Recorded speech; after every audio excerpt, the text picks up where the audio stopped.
बोलिए द्वारकाधीश महाराज की जय हो।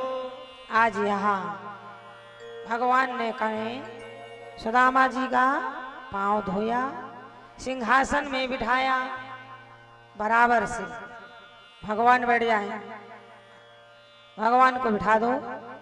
पांव धोने के बाद रौरी अक्षय चावल लगाया, कुछ मीठा खिलाया, पंडित जी के गले में माला डाल दो, पंडित जी के गले में माला डाल दो। पंडित जी महाराज बड़े खुश हैं महाराज। और जैसे ही माला पड़ा, आपस में पंडित जी ना द्वारकाधीश बता रहे, भगवान बोले कुछ खिलाइए, पंडित जी को खिलाया। फिर भगवान ने कहा बहुत बड़े दिनों में आए, क्या हमारी याद नहीं आती थी? अरे बोले कन्हैया आती थी, पर गृहस्थी का भौजार भव चक्कर, तो विवाह हो गया है। बोले हाँ, तेरी भाभी ने ही भेजा है। अच्छा, भौजी ना भेजती तो का पता तो ना महाराज। बोले ये भी बात पक्का है, अगर तोर भौजी ठेल के पठेल के धक्का मार के घर से ना भेजती तो हम ना उठन महाराज। भतीजा बोले 5 हैं, सब चकाचक। बोले और कभी इच्छा मांग मांग खा रहे, चके चके सब। इतने में सुदामा जी ने पूछ दिया, कन्हैया तुम्हारा विवाह हो गया? भगवान बोले हाँ, हमारा भी हो गया। अच्छा, तभी ये गोर गोर सुंदर सुंदर पटरानी खड़ी है। बोले हाँ महाराज, इनका नाम रुक्मणी। रुक्मणी जी बगल में खड़ी थी, तो भगवान ने इशारा किया रुक्मणी जी से कि पांव छू ले। और ज्यों रुक्मणी जी ने पांव छुआ, सो सुदामा जी बोले अखंड सौभाग्यवती हो। भगवान ने इशारा किया सत्यभामा का, सत्यभामा आई। बोले पुत्रवती भव। बोले सत्या, बोले दूधो ना हो पूतो भलो। कालिंदी बोले पुत्रवती भव। भद्रा बोले सौभाग्यवती भव। 8 को तो जैसे तैसे कह दिया। अब भगवान 8 को तो इकलौतो पति है। बोले और इकलौते, तो ऐसा करो कि तुम मेरे चरणों में लेट जाओ, अब मैं तुम्हें कह दूंगी सौभाग्यवत्ता भव, तो सब सुहागन रहेंगे, मैं भी बच जाऊंगा, तू भी बच जाएगा। सुदामा जी ने ऐसा किया, भगवान चरणों में लेटे और भगवान को आशीर्वाद दिया। अब भगवान सुदामा जी के बगल में बैठे। बोले महाराज एक बात पूछे, हमारी भाभी कुछ भेजी? बोले ना, हम इतना जल्दी में आए कि भाभी से मुलाकात नहीं।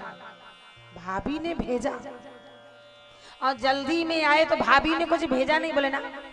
कन्हैया बोले एक बात कहें, तुम्हारे कखरी में फोड़ा फाका, तुम्हारी कखरी में क्या फोड़ा हुआ है? बोले ना, तो जब से आए हम ऐसे आए, कुछ आदत पड़ गए का?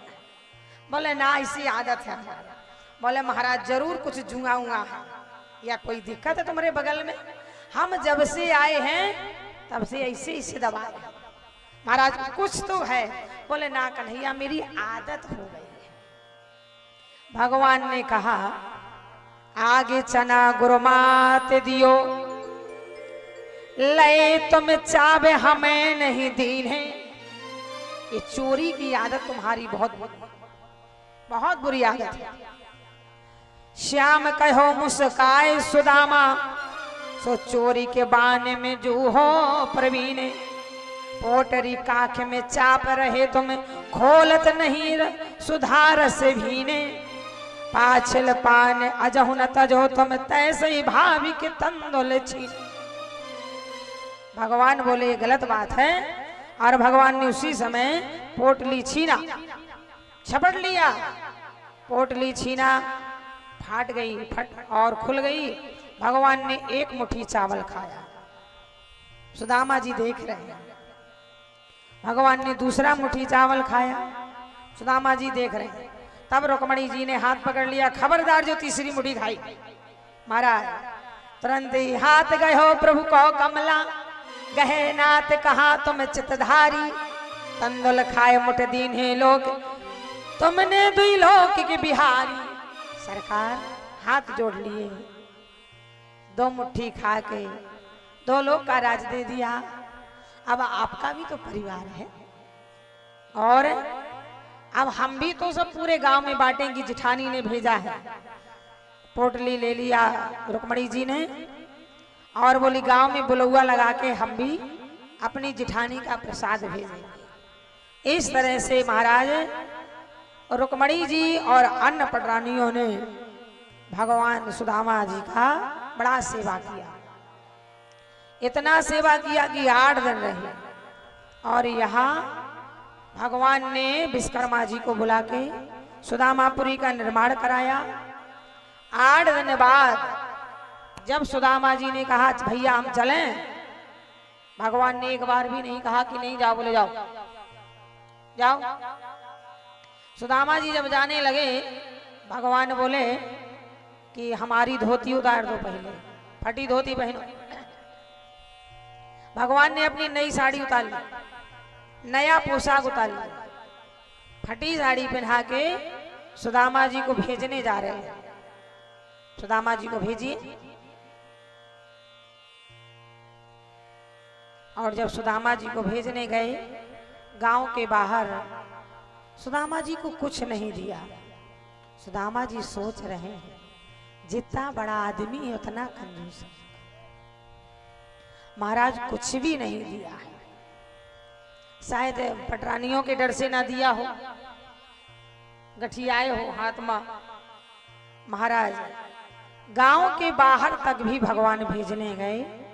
सुदामा जी फिर लौट आए सुदामा जी। तो बोले कन्हैया हम चलें? भगवान बोले चलो।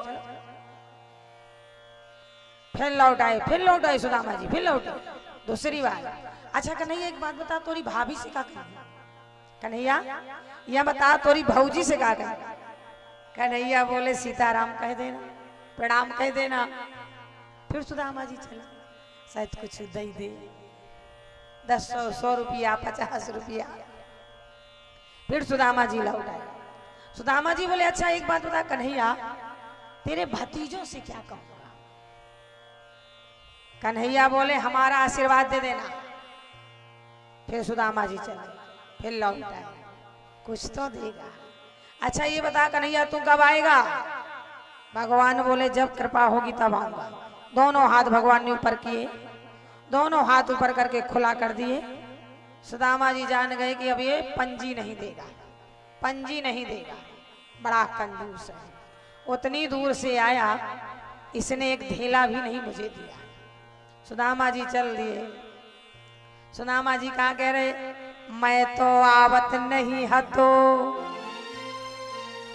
सुदामा जी बोले मैं थोड़ी आ रहा था, उसी ने मुझे जबरदस्ती भेजा। बोले मैं तो आवत नहीं हतो, वठही पठवई ठेल। अब कहीं हो समझाए के बहुधन धरे सके। इस तरह से महाराज सुदामा जी सुदामापुरी पहुंचे। वहां बड़ा सुंदर निर्माण हुआ था। भगवान की लीला से सुदामा जी चकरा गए। गांव वालों ने स्वागत किया, सुशीला जी आई, स्वागत किया। सुदामा जी ने एक ही बात कहा, देखो भाई सुशीला जी तुम्हें राजपाट मिल गया, धन वैभव मिल गया, बच्चों के लिए स्कूल मिल गया, और महाराज अब हमारा साथ छोड़ो और हम भगवान का भजन करें। इस तरह से सुदामा जी भगवान का नाम लेके वही भगवान की हरि भक्ति में लगे। पारीक्षत जी महाराज से सुखदेव भगवान कह रहे हैं अब कुछ ही पलों की कथा है। जो यजमान हो उसे बिठाओ, तुलसी दल गंगा जल पिलाओ। और महाराज यहाँ 7वें दिन पारीक्षत जी महाराज ने अपने बड़े बेटे जन्मेजय का जो राज तिलक किया था, पर पारीक्षत जी का अभी भी मन नहीं भरा। तब महाराज सुखदेव जी ने कहा परीक्षत यही दुनिया का चक्कर है, इंसान आ जाता है पर जाने का मन नहीं करता। ये ऐसी काया रूपी कुटिया। तब महाराज परीक्षित जी महाराज ने कहा, प्रभु आप बाद में जाइए, पहले हमारा उद्धार करें। और पंडित जी इनको तुलसी दल गंगा जल पिला के अंतिम श्लोक बोल दीजिए, इनका मोक्ष होगा। जो जहां खड़ा है बैठ जाओ, जो जहां खड़ा है 2 मिनट को बैठ जाओ, सिर में कपड़ा ओढ़ लो। ये अंतिम श्लोक है, इसी को सुन के मोक्ष हो जाएगा। 7 दिन की कथा का पूरा फल मिलेगा, 7 दिन की कथा का पूरा फल मिलेगा।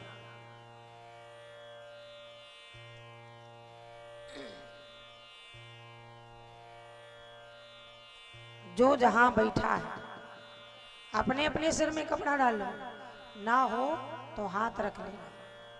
बायां हाथ रखना है, दाहिना सामने।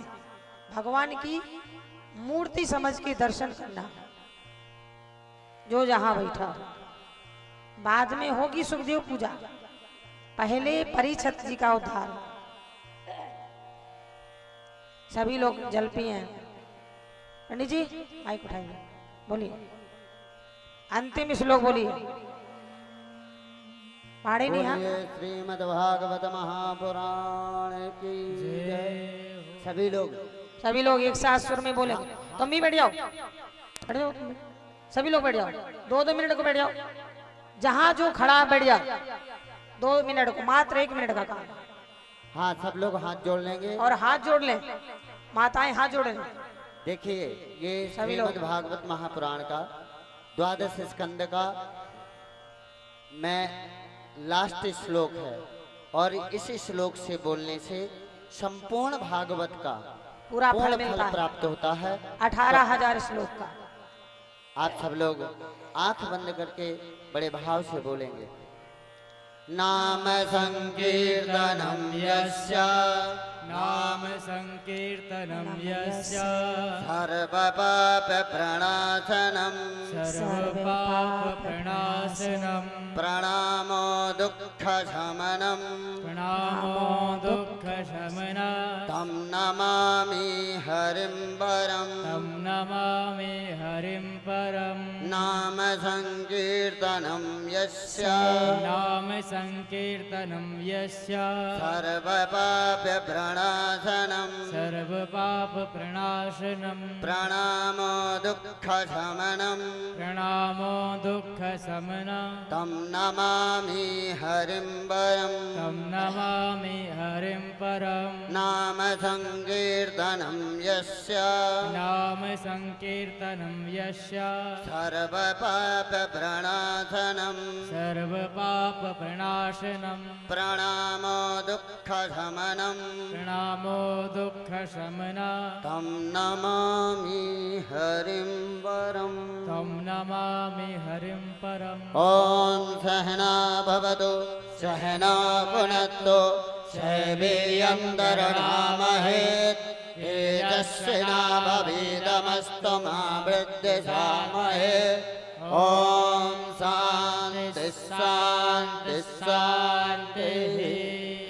बोलिए श्रीमद् भागवत महापुराण की जय। बोलिए सुखदेव जी महाराज की जय। जय। जय जय श्री राधे।